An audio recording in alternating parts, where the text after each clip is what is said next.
غيابات الأهلي قدام بيراميدز وغيابات بيراميدز قدام النادي الأهلي.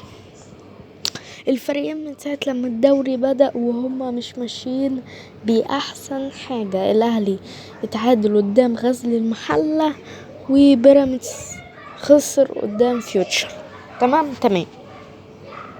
غيابات الأهلي أول لاعب وده هيأثر محمد شكري، لاعب هيأثر جدا جدا جدا.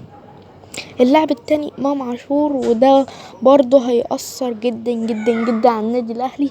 لاعب مهم، لاعب سوبر ستار، لاعب قوي جدا. اللاعب التالت مروان عطية، ده يعني مش احسن حاجة، فعادي غياباته مش هتأثر على الفريق. اللاعب الرابع ياسر ابراهيم واللي عمل موسم حلو الموسم اللي فات، ولكن طلعنا من دوري ابطال افريقيا قدام صن داونز. اما اخر لاعب هيغيب عن النادي الاهلي ياسين مرعي. تمام.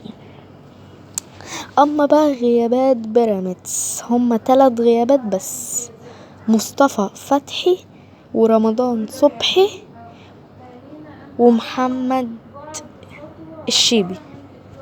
رب يكون الفيديو عجبكم، وكان معاكم مروان الأهلاوي، وسلام.